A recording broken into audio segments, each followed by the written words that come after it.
You're here because you want to participate in a self-improvement challenge. And this challenge is for you. I know it's meant for you because as much as you think that I might not know you, I actually kind of do. I know that deep inside of you, you know that you're meant for more. You know that you're meant for something bigger, that you're not meant to stay average. And the reason why I know this is because why would you click on a self-improvement video that is about a challenge if you would want to stay in your comfort zone? You know that the magic happens outside of it, and you're willing to put in the work. You understand that you are responsible for your life, and that to get to your goals, you're the one that's going to have to get yourself there. That is beautiful, and that means that we are very similar people. But I also know you a little bit more than you think. I know that you have a problem right now. Despite your efforts, despite trying to be consistent and you're working towards your goals and you're making sacrifices, you still seem to always lack momentum. Or momentum starts to build up and then it just slips away. It's probably due to distractions, to lack of focus or motivation, and sometimes simply burnout. But regardless, I want you to know that even though you cannot keep your momentum, it doesn't mean that you don't have what it takes to get your goals. It doesn't mean that your dreams are not meant for you.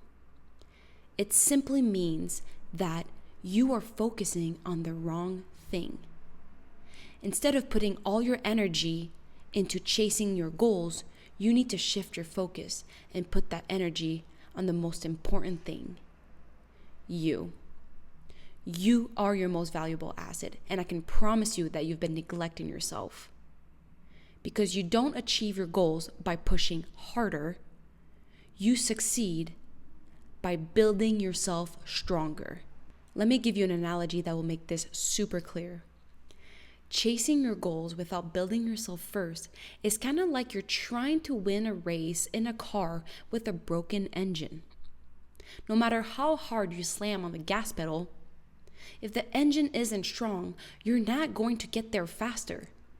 And you might even break down before the finish line. That's because you don't win by pushing harder. You win by strengthening what's under the hood, the engine. And in our case here, the engine is your foundation. What's your core inside of you? You need to make that strong. And that core is built with 4 core forces: your mind, your body, your heart, and your spirit. So let me introduce you to the 4 core challenge. This challenge is meant for you to focus on building your mental, emotional, physical, and spiritual strength every single day so that you can build your core foundation that will keep you focused, energized, and inspired towards your goals. Because this is what you're lacking. Right now, you're working towards your goals, but like I said, you either quit from burnout, distractions, lack of motivation. If you take care of your foundation, this should be enough for you to have a strong, quality engine that will keep you going through the finish line. For 30 days, you will have a habit in each of these dimensions. For your mind, you will read. For your body, you will move. For your heart, you will journal. And for your spirit, you will sit in silence. So let me explain a little bit more what these 4 habits are. First of all, your mind, your mental strength. We will build that through reading. Reading is one of the most efficient ways to develop and gain deep, lasting knowledge. And the reason why is because when you read, you need to slow down, you need to reflect, you need to process complex ideas that are on your own pace. We're so used to be in this world where we want to be efficient with podcasts, audiobooks, YouTube videos. But the thing is, sometimes the way that it goes is faster than how we can process it. And we are flooded with so much information at such high speed that it doesn't really make an impact on our consciousness. There's a reason why all these people that have amazing legacies were all avid readers. is because they understand the power of reading.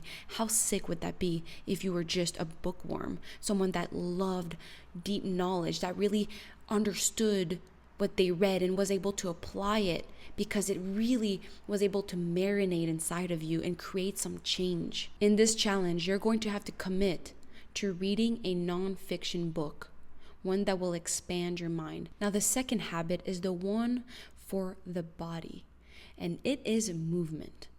Movement is so good because it reduces mental fog, it reduces stress, it boosts energy. Basically, your body is a tool to sharpen your mind.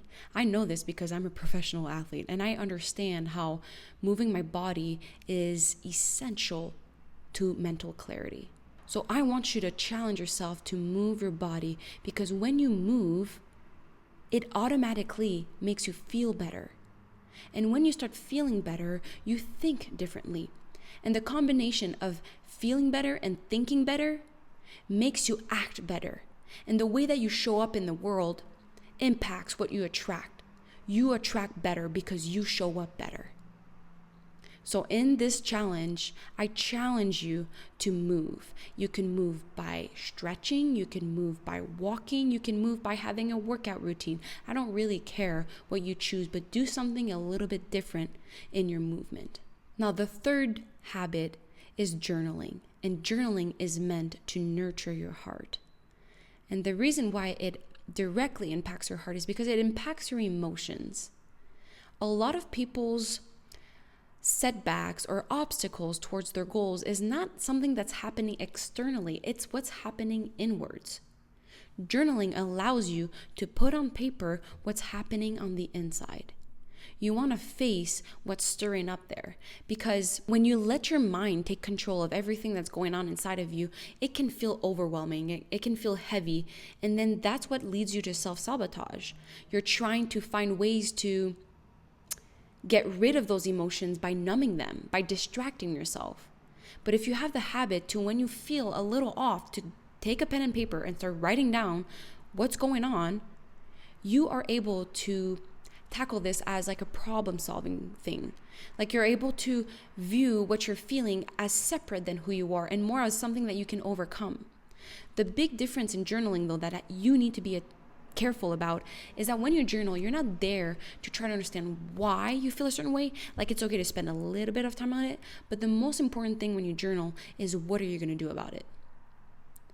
What are you going to do to change how you feel if you don't want to feel that? What are you going to do to feel what you feel? Maybe it's okay to feel sad, but what is the healthy way to feel sad? You make better decisions once you are clear about what you're working with, and journaling increases that clarity. So in this challenge, I will help you by giving you prompts and everything for journaling if you have a hard time knowing what to journal about. But it would be preferable if you use a pen and paper over a digital journal. Now, the last and final habit, the most underrated habit, is sitting in silence. It is so important to have some quiet time for your spirit. And the reason why it's so difficult is because you're probably like me, a high achiever. And when you're a high achiever, you want to be productive all the time. You want to do things. You want to learn things. You want to just achieve, check things off. You want to be productive because productivity equals success. That's how we're wired. But the thing is, when you don't give yourself space to be quiet, you end up being overwhelmed. You end up losing track of what actually matters because you're being pulled in 1,000 different directions and you start feeling lost. You want to sit in silence because you can finally create space and see what you've been burying. See what's on the inside that's screaming for your attention. You want to see what noise is hiding from you. All that clarity, that wisdom, that truth that you're looking for is not something you're going to see on the outside. You already have the answers within. I know that because sitting in silence has been the thing that I've been focusing on the most lately. And I've had the biggest breakthroughs of my life. And I don't think people understand how important it is because I don't blame you. Like, it's so easy to overconsume all the time and feel like you need to do that. But all that peace that you're looking for, you already have it. It's not something that you need to gain. You already have it within. So this will be especially important for you if you're someone that often feels lost, overwhelmed, or unfocused, because silence is where distraction dies and direction is born. And that will give you exactly what you need to know to move forward. So to sit in silence, I don't want you to think about meditation. I don't want you to have guided meditation or music. It's really you sitting quietly. Don't think about breathing techniques. Don't try to think your way through it. Just focus on silence. And notice what comes up. You don't have to feed everything that comes up. You have to discern if it's something that is making your mind spiral, or is it revolutionary? Just remember, sitting in silence is not for you. It's not for the human being. It's for your spirit, something that your brain cannot match. Now let's go into some details. How long should you do these habits? For each of these habits, you should aim for 5 to 10 minutes. I know it doesn't seem like a lot, but trust me, it's going to be hard. And can you do more? Of course you can do more. But the goal here is not intensity, it's consistency. We want to do something that's sustainable. I understand that you're busy. You have a lot going on. You have your goals that you're still going to work on. But you're going to have to try to find time to incorporate these habits. Do you have to do them all back to back, all one after the other? No, you can spread them out throughout the day as much as you want. You can do them all in the morning if you want. You need to figure out what works on your schedule. Everyone is going to be different. The goal is to make it sustainable. Remember, we're aiming for consistency, not intensity. Can you change some habits? Yes, of course you can change. I'm not here to tell you exactly how to live. But remember, this is a challenge. Why do you want to change it?